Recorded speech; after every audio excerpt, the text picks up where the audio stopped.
Hello students, मैं हेमलता सिंह आज आपको कक्षा 6 के अध्याय 1 का पुनरावृत्ति कार्य करवाऊंगी। बच्चों, आपको जो टेस्ट में क्वेश्चन पूछे जाएंगे, प्रश्न पूछे जाएंगे, वो वस्तुनिष्ठ टाइप के रहेंगे, जिसमें से प्रश्न आपको दिया रहेगा और 4 उत्तर दिए रहेंगे। उसमें से आपको केवल एक ही चुनना है सही उत्तर जो आपको लगेगा। तो सारे प्रश्न आपके इसी प्रकार के रहेंगे, लेकिन आपके जो प्रश्न हैं, जो आपको अध्याय के पीछे सत्य सत्य और खाली स्थान मेल मिलाइए सब दिया गया है, प्रश्न उत्तर दिए गए हैं, उसमें से तो पूछे ही गए हैं। इसके अलावा पूरा अध्याय जो आपका दिया गया है, उस अध्याय में से भी क्वेश्चन पूछे गए हैं। तो इसीलिए मैं आपको कुछ महत्वपूर्ण बिंदुओं को फिर से पुनरावृत्ति कार्य में पढ़ाती हूँ और आप इस अध्याय को अच्छे से पढ़िएगा, क्योंकि आपके पीछे के तो क्वेश्चन में से क्वेश्चन आए ही हैं, साथ में अध्याय के अंदर से भी क्वेश्चन आपको दिए गए हैं। तो हमारा जो अध्याय है, इसका नाम है सूचना प्रौद्योगिकी का इतिहास। तो सूचना प्रौद्योगिकी का इतिहास जो है 4 भागों में बांटा गया है: पूर्व यांत्रिक काल, यांत्रिक काल, विद्युत यांत्रिक काल, इलेक्ट्रॉनिक काल। तो पूर्व यांत्रिक काल जो है, इसमें लेखन और वर्ण संचार व्यवस्था जो थी, और ये जो है 3000 ईसा पूर्व से 1450 ईसा पूर्व तक का समय पूर्व यांत्रिक काल का माना जाता है। तो आप समय सभी का याद रखिएगा। फिर इसमें जो लेखन और वर्ण संचार व्यवस्था थी, पहले जो है संचार का कार्य बोलकर और चित्र बनाकर किया जाता था। फिर करीब 2000 ईसा के पूर्व फोनेशिया के निवासियों ने प्रतीकों का निर्माण किया था और यूनानियों ने फोनेशिया की वर्णमाला को अपनाया और उसमें स्वरों को जोड़ा था, और रोम वासियों ने लैटिन नाम देकर वर्णमाला बनाई, जिसका उपयोग हम आज करते हैं। तो आज की जो हम वर्णमाला उपयोग करते हैं वो रोम वासियों की देन है। फिर कागज और कलम इनपुट प्रौद्योगिकी आता है। कागज और कलम इनपुट प्रौद्योगिकी में जो है सुमेरिया के जो निवासी थे, वो नुकीली सुई का प्रयोग करते थे। वो गीली मिट्टी पे नुकीली सुई से लिखने का कार्य करते थे, वो निशान बनाते थे। और मिस्रवासी थे, वो पेपरस पौधे पे लिखते थे, पेपरस पौधे के पत्तों पर लिखते थे। और चीनी लोग जो है फटे पुराने कपड़ों का कागज बनाते थे, उस कागज पे लिखते थे। और कागज के आविष्कार का श्रेय चीन को ही जाता है। फिर हमारा इसी काल में आता है, पूर्व यांत्रिक काल में, पुस्तकें और पुस्तकालय स्थायी संग्रह साधन। पुस्तकें और पुस्तकालय इस समय स्थायी संग्रह साधन थे। जैसे इसके पहले जो पद्धतियां थी, वो उनको हम स्थायी रूप से नहीं स्टोर कर सकते थे, लेकिन पुस्तकें आने के बाद जो इनको स्थायी रूप से स्टोर किया जा सकता था। और 600 ईसा पूर्व के लगभग यूनानी कागज की शीटों को लंबवत पन्नों के रूप में मोड़ने और बांधने लगे थे, और इस प्रकार प्रारंभिक पुस्तकें बनी, जिन्हें हम पांडुलिपि कहते हैं। तो जो प्रारंभिक पुस्तकें बने, उन्हें पांडुलिपि कहा जाता था। फिर प्रथम अंक प्रणाली। तो प्रथम अंक प्रणाली का आविष्कार मध्य भारत के हिंदुओं द्वारा किया गया था 100 ईस्वी से लेकर 200 ईस्वी के मध्य। और 875 ईस्वी के आसपास भारत में शून्य की संकल्पना का भी विकास हुआ। तो शून्य की संकल्पना का विकास 875 ईस्वी के आसपास भारत में किया गया। फिर इसी काल में आया, पूर्व यांत्रिक काल में ही, एबेकस। एबेकस को हम प्रथम गणना यंत्र कहते हैं, क्योंकि ये पहला यंत्र था जो जिससे गणना की जाती थी। और एबेकस में 2 भाग होते थे, ऊपरी डेक और निचला डेक। ऊपरी डेक को हम हेवन कहते थे और निचले डेक को हम अर्थ कहते थे। तो प्रथम गणना यंत्र एबेकस को कहा जाता था। फिर आता है हमारा दूसरा यांत्रिक काल। यांत्रिक काल 1450 ईस्वी पूर्व से 1850 ईस्वी पूर्व तक का समय यांत्रिक काल का कहलाता है। और जो यांत्रिक काल है, इसमें हमारा यहाँ नेपियर बोन्स और एल्गोरिथम, जॉन नेपियर ने जो मशीन बनाई थी, उन्हीं के नाम पे उस मशीन का नाम नेपियर बोन रखा गया, और ये हड्डियों से बनाया गया था। और नेपियर बोन ने इसमें कागज और पेंसिल की आवश्यकता होती थी, और एल्गोरिथम विधि की खोज भी जॉन नेपियर ने ही की थी। फिर यांत्रिक काल में ही हमारा पास्कलिन आता है। पास्कलिन मशीन का आविष्कार ब्लेस पास्कल ने किया था और ये पहला मैकेनिकल कंप्यूटर या पहला जो है प्रथम मशीनी कैलकुलेटर कहलाता है। और इसमें संख्याएं भरने के लिए घूमने वाले पहिए होते थे और यह जोड़ करने में सक्षम था, 8 अंकों तक परिणाम दे सकते थे। फिर इसमें तीसरा आता है लेबनीज कैलकुलेटर। लेबनीज कैलकुलेटर 1673 ईस्वी में गॉटफ्राइड लेबनीज के द्वारा बनाया गया और इसका उपयोग जो है मैकेनिकल कैलकुलेटरों की तरह ही किया जाता था और ये शैक्षिक कार्यों में इसका उपयोग होता था। लेबनीज कैलकुलेटर था। फिर आया बेबेज का इंजन। चार्ल्स बेबेज को हम कंप्यूटर का जनक कहते हैं और इन्होंने जो लघुगणक तालिकाओं में जो त्रुटियां थी उसको दूर करने के लिए डिफरेंस इंजन नामक मशीन बनाई और इस मशीन से लघुगणक तालिकाओं में जो त्रुटियां थी उसको दूर किया जा सका।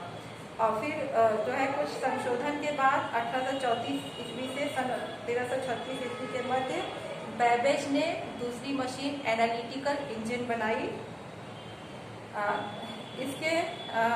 उसने आधुनिक इलेक्ट्रॉनिक कंप्यूटर के समस्त कार्यों का पूर्वानुमान लगा लिया था। जैसे आजकल जो कंप्यूटर इनपुट आउटपुट और मेमोरी यूनिट पे आधारित है, इनकी जो एनालिटिकल मशीन थी चार्ल्स बेबेज की वो भी इनपुट आउटपुट और मेमोरी यूनिट पे आधारित था, इसीलिए चार्ल्स बेबेज को फादर ऑफ कंप्यूटर कहते थे।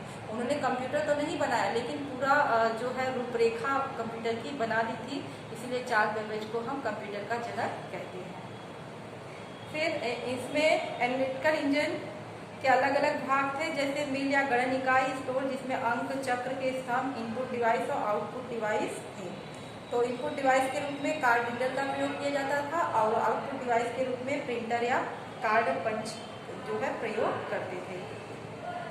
और जो है इसके बाद आता है जैकार्ड लूप।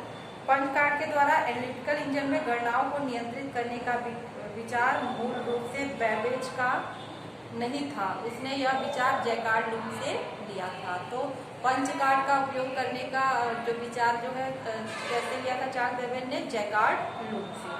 और जैकार्ड लूप जो है हार्डबोर्ड रहता था, कार्डबोर्ड रहता था, थोड़ा मोटा जो पेपर रहता था जिसपे शेप बने हुए होते थे, जिससे जैकार्ड जो है कपड़ों में डिजाइन डालने का कार्य करते थे क्योंकि वो एक फ्रांसीसी बुनकर थे। फिर आता है हमारा इसमें प्रथम प्रोग्रामर। तो प्रथम प्रोग्रामर हमारी लेडी एडा लवलेस थी और उन्होंने एनालिटिकल इंजन के लिए प्रोग्राम विकसित किया। उन्होंने बताया कि एनालिटिकल इंजन के कार्डों को एक निश्चित क्रम में लगाना आवश्यक नहीं है, वरन कार्डों के क्रम को आवश्यक होने पर बदला भी जा सकता है। तो यहाँ पे प्रथम प्रोग्रामर लेडी एडा लवलेस थी और ये प्रोग्राम उन्होंने एनालिटिकल इंजन के लिए जो है लिखा था। फिर विद्युत यांत्रिक का, ये तो थे सारे आपके यांत्रिक काल में आपका आता है नेपियर बोन्स आते हैं, पास्कलिन मशीन आती है, लेबनीज कैलकुलेटर, बेबेज का इंजन, डिफरेंस इंजन और एनालिटिकल इंजन और प्रथम प्रोग्रामर लेडी एडा लवलेस। ये सभी आपके यांत्रिक काल में आएंगे जिसका समय 1450 ईसा पूर्व से 1850 ईसा पूर्व तक था। फिर आता है हमारा तीसरा विद्युत यांत्रिक काल। इसका समय सन 1840 ईस्वी से 1940 ईस्वी तक रहा और इस काल में मुख्यतः दो कंप्यूटर जो है हरमन हॉलरिथ और IBM ने जो है टैबुलेटिंग मशीन का प्रयोग जो है विद्युत यांत्रिक काल में किया गया था और इसका आविष्कार हरमन हॉलरिथ ने किया था। और इस मशीन का प्रयोग जनगणना के लिए हुआ था। इसमें इलेक्ट्रॉनिक रूप से पंच कार्ड का प्रयोग होता था। तो टैबलेटिंग मशीन का प्रयोग स्पेशली हम जनगणना के लिए करते थे और इसका आविष्कार हरमन हॉलरिथ ने किया था। और यह कंपनी जो है 1924 ईस्वी में यह कंपनी IBM जो है के नाम से बनाई गई। पहले इसका नाम जो है टैबलेटिंग मशीन रखा गया था, लेकिन बाद में इसका नाम जो है IBM रखा गया। फिर आता है हमारा मार्क 1 और मार्क 1 हावर्ड आइकन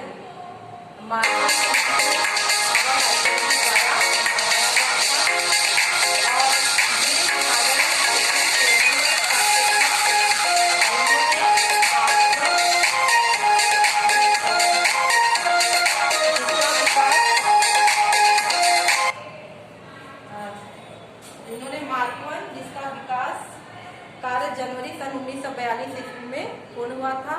यह इसकी लंबाई 8 फुट, मोटाई 2 फुट और भार 5 टन था। तो संयुक्त राज्य में यह पहला स्वचालित डिजिटल कैलकुलेटर था। तो संयुक्त राज्य में पहला स्वचालित डिजिटल कैलकुलेटर मार्क 1 था और ये विद्युत यांत्रिक काल का कंप्यूटर है। तो टैबलेटिंग मशीन और मार्क 1 विद्युत यांत्रिक काल के कंप्यूटर है और टैबलेटिंग मशीन का आविष्कार हरमन हॉलरिथ ने किया था और मार्क 1 का आविष्कार जो है हार्वर्ड आइकन ने किया था। फिर आता है हमारा चौथा इलेक्ट्रॉनिक काल। ये सन 1940 ईस्वी से अब तक का समय जो है इलेक्ट्रॉनिक काल है।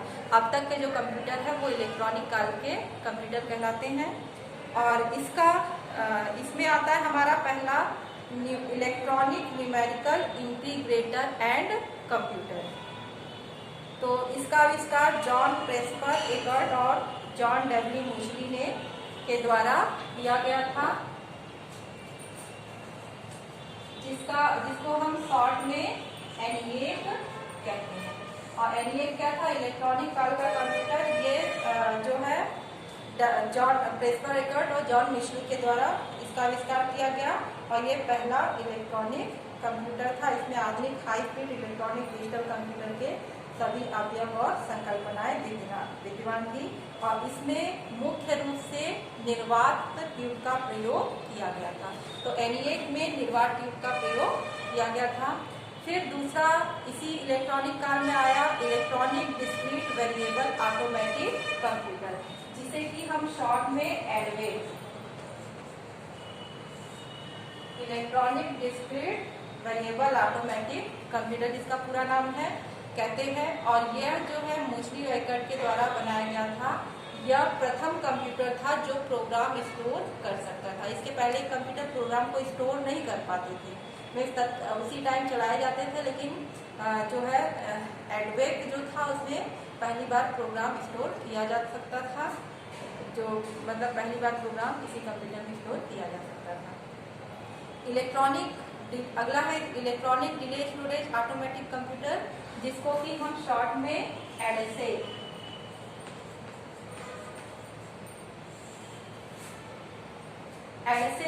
इसको मॉरिस विल्कीज ने विकसित किया था कैम्ब्रिज विश्वविद्यालय में और इसे प्रथम स्टोर्ड प्रोग्राम कंप्यूटर के नाम से जाना जाता था।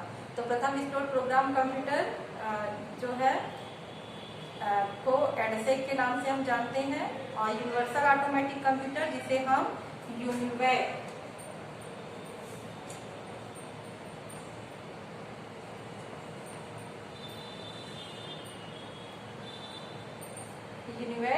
कहते हैं।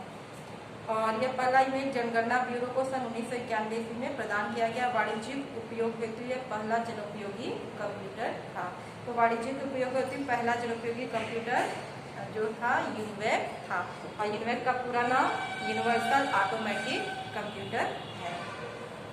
और इसमें कुछ महत्वपूर्ण याद रखिए बिंदु दिए गए हैं। सूचना प्रणाली और प्रौद्योगिकी के इतिहास को 4 कालों में बांटा गया है: पूर्व यांत्रिक काल, यांत्रिक काल, विद्युत यांत्रिक काल और इलेक्ट्रॉनिक काल। ये आपको चारों दिए गए हैं। फिर एबेकस प्रथम गणना यंत्र था। जॉन नेपियर ने गुणा और भाग के लिए नेपियर्स बोन्स की खोज की। पास्कल प्रथम मैकेनिकल कैलकुलेटर था। लेबनीज मशीन का प्रयोग प्रारंभिक कार्यों के लिए होता था। कंप्यूटर के जनक चार्ल्स बेबेज द्वारा विकसित डिफरेंस इंजन गणना प्रतिनिधि और टाइप सेटिंग की त्रुटियों को दूर कर देता था। तालिकाओं के निर्माण को पूर्णतः त्रुटि रहित बना देता था। सन 1834 ईस्वी और सन 1836 ईस्वी के मध्य में बेबेज ने एनालिटिकल इंजन की रूपरेखा बनाई और उसके डिजाइन में सुधार किया।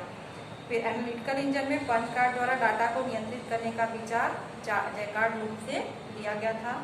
लेडी एडा लवलेस पहली प्रोग्रामर थी। हरमन हॉलरिथ ने जनगणना के लिए टैबलेटिंग मशीन का आविष्कार किया। मार्क 1 पहला स्वचालित डिजिटल कैलकुलेटर था और ENIAC पहला इलेक्ट्रॉनिक कंप्यूटर था। EDVEC संग्रहित प्रोग्राम कंप्यूटर था। इनमें वाणिज्यिक उपयोगिता पहला जनोपयोगी कंप्यूटर था। इसके बाद बच्चों रिक्त स्थान है और सत्य असत्य है, मेल मिलाइए है और कालक्रम के अनुसार कंप्यूटर को जो नाम दिए गए हैं व्यवस्थित करना है और प्रश्न उत्तर आपको दिए गए हैं। तो ये आपका जो पिछला वीडियो था आप उसको देखिएगा, उसमें सभी चीज़ें आपको करवाई गई हैं और आपको अध्याय को अच्छे से पढ़ना है।